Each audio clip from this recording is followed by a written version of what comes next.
house. Everything that is concerning this house, concerning the Lion Tribe of Judah Ministries worldwide, God, you take control. We thank and give you all glory, honor, and praise. Amen. Amen.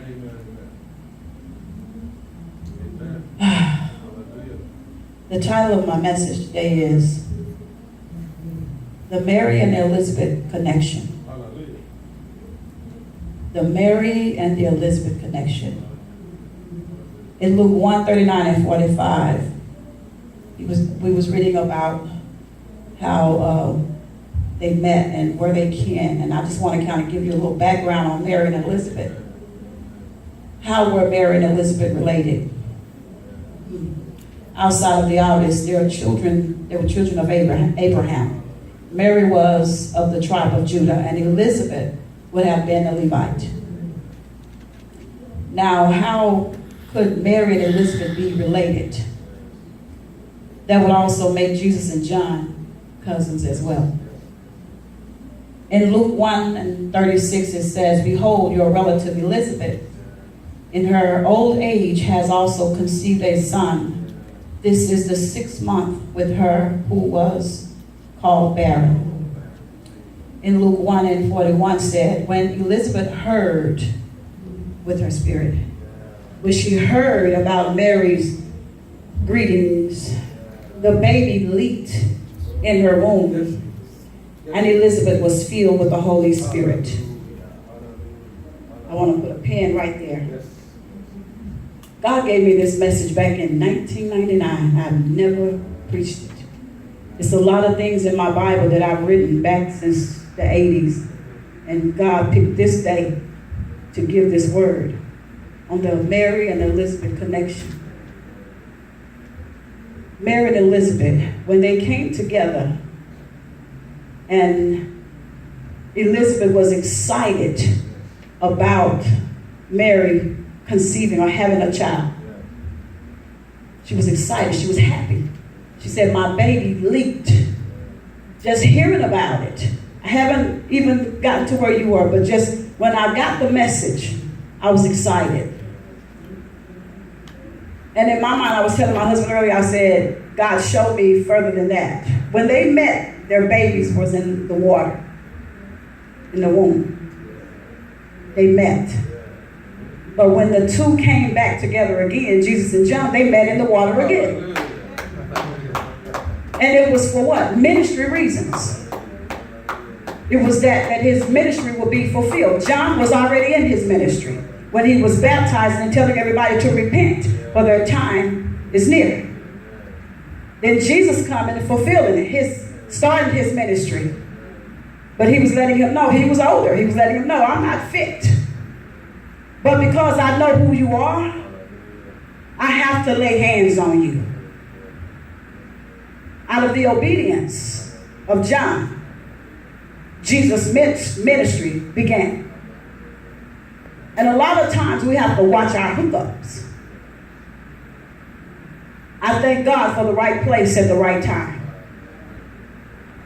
It's all about being at the right place at the right time. Sometimes you could be at the wrong place at the wrong time. Had they not hooked up, would the vision been fulfilled? No. It had to happen that way. When you tell someone a vision that God has given you, and they look sour, or they look sad, or they look depressed, that's the wrong spirit to be around. But if you can be around people that you can tell them, I'm delivered now, I'm no longer in the streets anymore, I'm no longer in the club anymore, and then they get upset, you need to know it's time to move. But if they can get with you and say, I thank God somebody made it out, that's the right spirit to be around, even if they're not out. But because they see that you made it out, they get excited about your breakthrough instead of cursing it. But when they met in the water with purpose, Jesus then knew, I have ministry to fulfill. I can't stay in the water with you now. I came here for purpose. And my purpose was to come here to get something from you, and we got something from each other. You didn't just give me, but we're giving each other. Iron sharpens iron. So if I'm coming to you, I'm coming to you because there is a need. I need to go further in ministry, and so do you. Your vision has to be fulfilled as well. But your hookup, you got to find the right Elizabeth or the right Mary. That's a man or a woman. You got to find that, and when you find it, you got to stay with it. How can two walk together except they be agreed? If your leg is tied to mine, and you going in one direction and I'm going in another direction, the dream will not come to pass. The vision will not be fulfilled. What if John the Baptist in the water waiting, he already knew he was coming because he prophesied that. What if Jesus decided to go another way? And say, I'm going to go to somewhere, I'm going somewhere because I'm not going to the Jordan River today. That would have been a delay. That would have been a delay. Delay don't mean denied. It just means there's a delay. And sometimes we can cause our own delays, our own setbacks, our own dilemmas. And sometimes we can hook up with the wrong people, and it can cause the wrong setback, the wrong delay.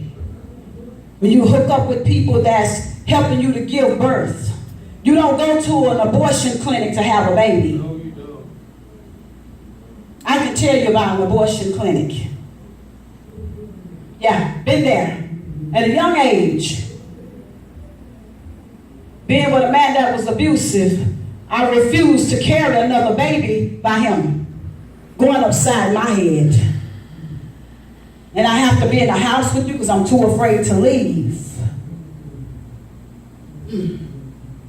So you go in an abortion clinic, you got people waiting, just like you have nurses waiting to deliver, you got nurses that are waiting to abort.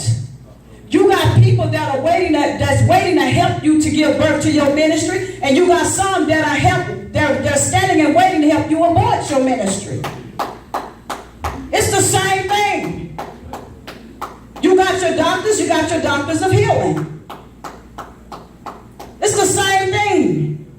You could be a nurse, but you may be laying hands on somebody and they get healed. That's the same thing. It's the ministry of healing. So when you go in an abortion clinic, everybody's sitting there, they line the beds up and they coaching the women on what to do. And the enemy will do this to you. He will let you see your baby die. He will let you watch your baby go down the tubes. The baby could be your ministry. The baby could be your health. The baby could be your finances. It don't necessarily have to mean that a baby is a natural baby.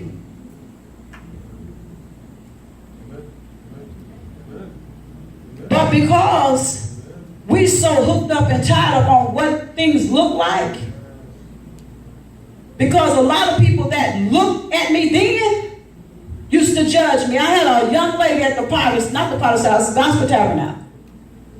Went there for 4 years. My book was written in 2005. It wasn't copywritten until 2008. I didn't understand a whole lot of things about, setting together a book. I knew how to write it. I knew how to do all the other things, but I needed help. So because I felt like this lady had knowledge and a lot of them were such dignitaries, so you didn't even know whether to go speak to them or you didn't never, I'm telling you, they was so dignified to where if you were sick, you couldn't go to them and tell them you were sick because they would judge you. So I'll go up there, I'm a person I don't give up easy. So I go and at first I would used to say to my husband, I said, go down there and give them this and give them that. And that one time I'm not doing this myself. So I went down And I was standing in line. You know, everybody standing in line waiting to talk to her because everybody told me how good her book was. I'm like, okay, maybe she can give me some pointers. So I go there. And at that time, I used to dress in suits and stuff all the time, but maybe to her, my shoes didn't look right. I don't know what it was. But when I walked up to her, I was asking her, I said, can you give me some pointers? Do you have a card or something? She looked me up and down. She stayed on the shoes. So that's why I got a little bit offended, like, something wrong with my shoes? Is they ugly? Is they curled over? What's wrong? Why is she on the shoes? So I'm looking, and at that point, when you already at a point where there's certain things you don't know, when somebody that knows a little more than you, it kind of offends you a little bit. Yeah. So I'm like, oh, maybe it ain't time for me yet. And she say, just give me a call. I'm going to give you a call. You give me a card. How am I going to get in touch with you? And then I say, did you have a card or something? This is how she did me. No. I felt like an ant. So 5-6 months later, I'm preaching in Arlington at this big old church. She was in there. She didn't know who I was. I had some of my CDs with me. Because God said, okay, I'm gonna hit you with something. Everybody don't like to read. So let me tell you this, put it on CD first. I have sold so many copies of CDs, folks ordering cases of CDs because they don't like to read, so they'd rather hear it. So that day, she was in line, not even knowing who I was. She was in line rushing because she heard me preaching that day. She was in line. I'm like Joseph, spot his brothers way off. Like, whoa. Turned around, they don't even know this is me. So when she got close to me, I made sure I had one ready and a card. So she said, oh my God, she started battling. I said, oh, get up. I said, how you doing? She said, I know you from somewhere. I said, we used to go to Gospel Tabernacle together. She said, I thought I knew you. I said, hold on. I said, here you go. I said, thank you. I appreciate you. She felt that little at that time. See, God got his way of doing things. But folks think they're making you look or feel small. You can't treat God's treasure like trash. I might not look like where you think I should look then, but God knew how I was going to end up looking. He knew exactly how he was going to dress me later. See, I might not have been appealing to you then, but God knew what he was going to turn into. He knew what he was going to utilize on the inside of me. So I felt good. I felt tall. I'm already tall. I felt even taller that day. I felt like I was walking in, what's them heels and legs walking, stilettos? I felt like I was walking in those when I walked out the church. She was running me down to my, can you tell her? I said, Tell me what? Because one thing I learned, you don't put a snake up in your chest. Now, I forgive you, but I'm not going to let you lay up in my chest and I know you're a snake. So I left. And I was telling them, I said, you have to be careful how you treat men and women of God because you feel like they're not where you are. That was the wrong hookup at that time. But I was looking for leaders that had love in their heart, that love genuinely, because that's the type of person I am. I love my disciples genuinely. I don't have a motive. And when you have a husband or a wife, and I applaud first ladies, because when you have a husband or a wife and you got some vultures around and you know the spirit and you trying to move in ministry and you trying to help push in ministry, and the person that you may be with may not be focused because they focuses on something else, it'll throw you off. And it caused chaos in the church. So different ministries that I was going to, I used to be a daddy's baby. I love my mother. We was close, but I was a daddy's baby. So I would always look for a father figure in men, not a man. There he is right there. So I would always look for a father figure. And when I would go, I would always bump into spirits of jealousy. And I would say, why? I'm coming here for love. You don't notice some things that I need from you, really. And you really have what I need. But you haven't discovered that yet because you're looking at me out of another lens. So I need you to look past what you see on the outside and look at my heart and see what I really need. And that's what I did for years. I would sit out in the audience. For years, I sit up under Bishop Jakes, singing for him for 8 years. But I was still looking for something. Deliverance ministry, oh, it was there, but I was still searching for something. It's just like when you're hungry and you got an appetite for something, you may eat something that kind of tie you over till you get to what you want, but that's not gonna hit the bottom. That's not gonna hit the spot because you're looking for something. And with me, I'm a person that I don't stop. I don't stop. I don't quit. When you read the book, you're gonna know she did not stop. What's wrong? Good or bad? I didn't never stop. I never liked the idea of nobody laying on me or holding me down. Never. I bit my ex-husband so hard for just wrestling with me, holding me down. Don't hold me down. I tried to bite a hole in his chest. Get up off of me. I don't like to be held down. So when you with somebody or you're around somebody and they holding you down, if you're not accustomed to that, you will fight. And that's what I did all my life. Was fight. Was I wrong for fighting? No. Or I wouldn't have been here. And I'm not here for me. I'm here for everybody that is here. I'm here for the next generation, the generation that's my age. That's what I fought for. But I had to have the right hookup.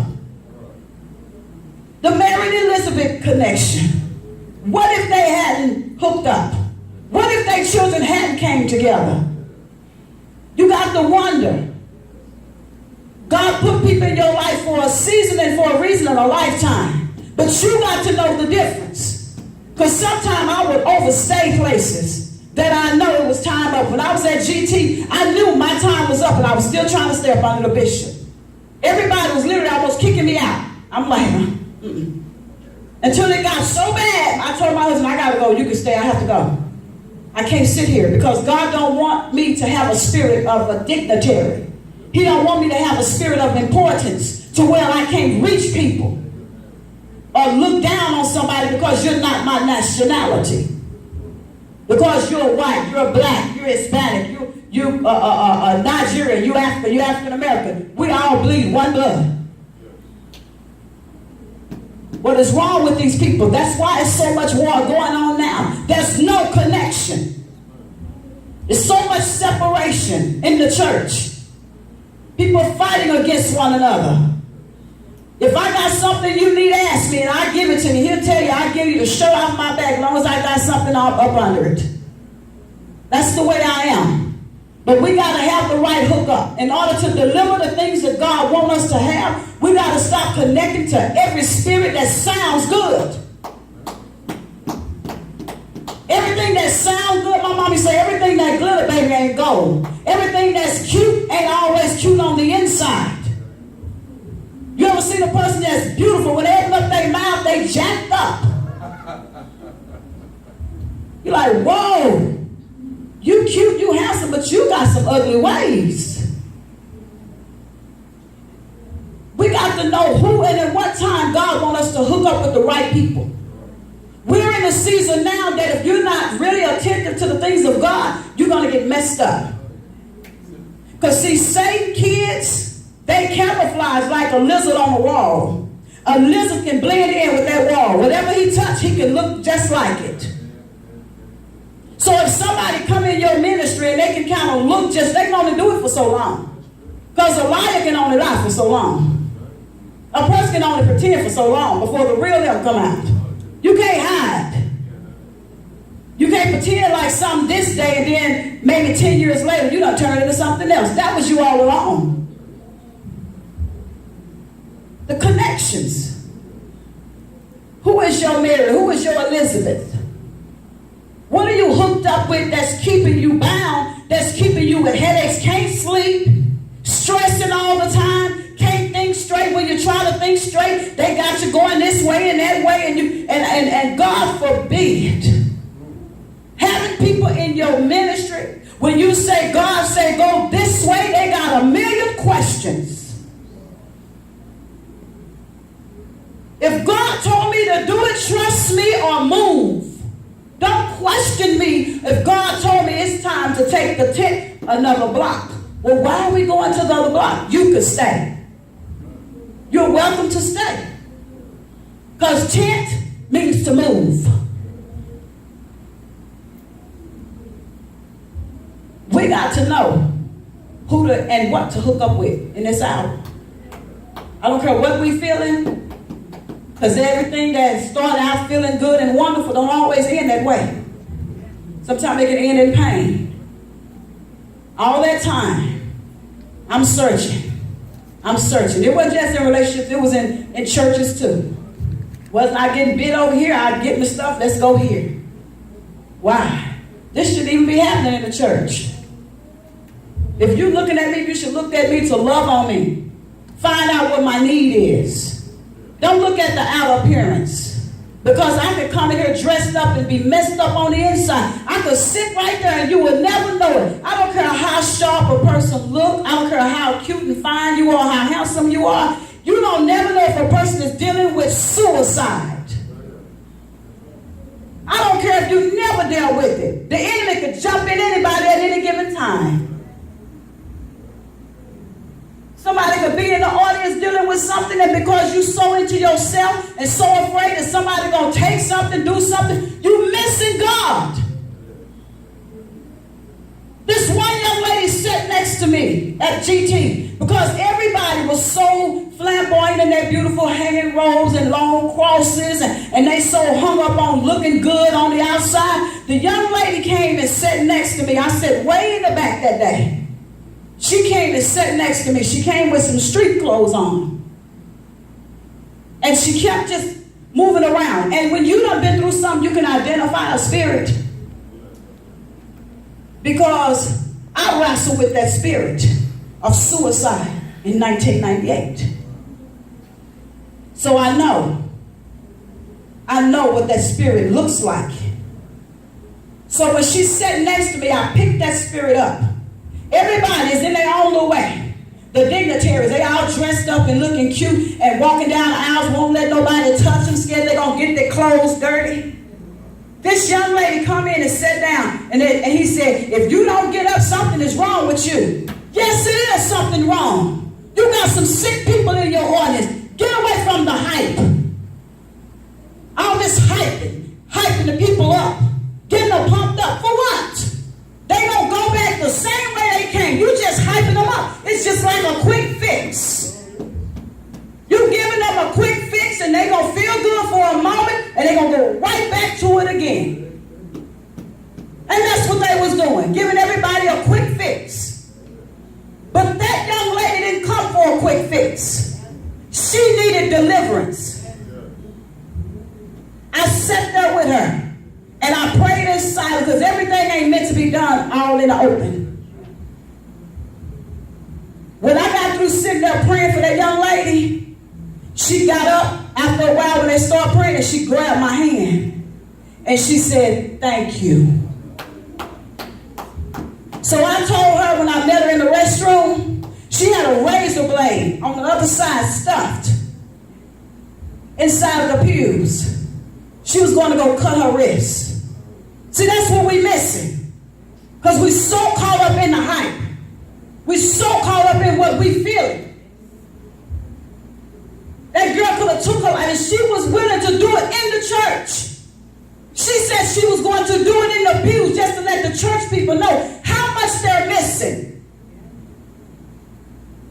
So when I went, I hugged her and I told her, I said, I love you. I don't know you, but I love you. I tried to commit suicide. It didn't happen. I sit on the back of the steps with a bottle full of pills. Because I was tired of going through. I was tired of being abused. And always asking, why? Why? Why did I have to go through this from childhood to now? Why? That's the questions. Back then I wasn't as strong as I am now. So I'm sitting on the back of the steps in the apartments I was living in. And this lady I don't know her from Adam. She was playing Bishop T.D. Jakes, my first time ever hearing it or anything about him. And she was playing Woman Thou Art Loose. And when he got to the part when he said woman and he took his time, I jumped up and threw the pills in the air and ran home. And I hugged my kids and I told them, I said, I'm sorry. And they kept saying, for what? I said, because I was going to kill myself behind the apartments. Because I was tired living with a man that was not only, everybody don't have to be abusive this way. They can be abusive verbally and emotionally. And that's what I was dealing with. He didn't know how to stay home. I didn't know how to take it. I wasn't strong enough then. So I could sympathize when I see people, when you hear about, you that weak, you gonna do this and that. You don't know what they encountered before that. Stop calling people weak. Because God can use that same weak person to bring you out of your stuff. Because see, you still hiding. You still bound. So when you use somebody that's bold and ignorant like me that'll come up in a place and I can get put out the same Sunday, don't matter, somebody gonna get delivered. Somebody gonna hear truth. The church is a hospital. This is the waiting room. The doctors are up here. Supposed to be giving you something that when you walk out it'll make you think, I got to do better, I want better. I want to be free. Who is this God that delivered that woman? Who is this God? Layers and layers of stuff. Then I fell into depression again. Fell into it again. Laid in the room, stop eating. Stop eating. Put my food under the bed. My mom said, give your mama this plate. And if she don't eat it this time, I'm sending her away. She's not going to die in my house. I'm laying in the bed. I want to die. I'm not going to take my life. I'm not going to even eat. My oldest daughter kept coming in there. I said, don't you come back again with a plate. So my mom said, go back in there and turn on the TV in. And when I heard, I said, don't you touch that TV. I don't want to hear nothing about God. Where was God when my husband was doing me that way? Where was God? That was my mindset. Can I just be honest? So something about my daughter, and she just like her mama's hard-headed. She ran to turn TV on, ran. It was on Juanita Bynum. No more sheets. Woo! I'm laying in the bed. After a while, something jumped in me like, whoa, who's that lady? No more sheets. I sat at the edge of the bed. I turned the TV up. And she got to talking about everything she had went through. I thought I was the only woman in the universe that went through all that. Because nobody would talk about their hang-ups or the pain that they was dealing with. Because every woman I ran into, they had smiles on their face. They always talked about holiness. How can you get holy when you got this much pain? So I'm looking at her like, oh my gosh, she sounds so much like me. I reached up under the bed, got that plate, crying, tears running down my face and eating my food. I said, God, I want to live. Amen. Forgive me. Amen. I didn't know it was people out here like this. Because everywhere I go, everybody just dignitaries. They judge you. Judge you. Then when I did started preaching, they would look in my mouth and say, oh, she got goals in her mouth. She a thug. She's a thug. I had invited some people in to preach. That was my first. I got ordained as an evangelist, my spiritual dad. He invited a whole lot of people in. And some dignitaries walked in. I went all the way where I am now. Can I just say that first? So the ladies walked in. They said, we're looking for evangelist Carter at the time. I said, you looking at her? They did me like the lady did with my shoes. They looked me up and down, said, I said, okay. I ain't playing with this spirit. They judged me. When they got up to preach, you know who their sermon was about? The woman with goals in her mouth. Big earrings. That was the sermon. Hadn't even laid on her face for a word. I was her word for that day. But because I wasn't where I am now, when I got back up there, I already knew my spiritual daddy was going to get me in office. I already knew that. I was ready for it. But I got her. Amen. I said, don't you ever use this pulpit to talk about something you don't know nothing about. You don't know me. And I know my spiritual daddy going to get me in office. It's okay. I'm willing to take this whooping today. And you're not welcome back here. You may be welcome by him, but not by me, because that was flesh that was in that pulpit. That was not spirit. Now, you just killed a whole lot of young women in here. I had a whole lot of battered women in there that day. You just messed up a whole lot of women. Talking about my testimony that I gave you over the phone. You use my testimony and what you saw on the outside for your pulpit, because God didn't give you nothing. And you just messed up a whole lot of women. They left the same way they came because of you. Their blood is on your hands. You know that. And I'm going to have a seat and go ahead and get my spiritual dad. I know he's going to whoop me up, and it's okay. And he did. I was willing to accept that whooping. We got to know who to hook up with. Find out who is your Elizabeth, who is your Mary. Find out. The best is yet to come, y'all. The best is yet to come. If you don't speak it, it ain't going to happen. It's not going to happen. It's just like a woman waiting for a husband. I'm in my house. I'm waiting on a husband. I'm waiting on a husband. Stop doing everybody else up. Just wait on yours. I'm waiting on my husband. I'm waiting. He's not going to knock on your door. You don't know where you're going to meet him. He ain't going to always be in the church. Could be in the mall. You don't have to always be in the church. You got some devils in the church. You can pick your husband out of the church and you take him home, and he's worse than the man that you probably found in the club. Everything good ain't in church. So I want to encourage you all to find out where and who is your hookup. And when you find it, ask God, for how long am I to be with this hookup? Is it for a lifetime? Is it a short time? But how long is this hookup? And when he tells you, accept it. Some things are painful, but it's okay. God bless you all. And I pray that you got something out of what God gave you. Not what I gave you, but what out of God gave you. The best is yet to come. Can you say that? The best is yet to come. The best is yet to come. Yes, it is. Say it to yourself on your way to sleep tonight.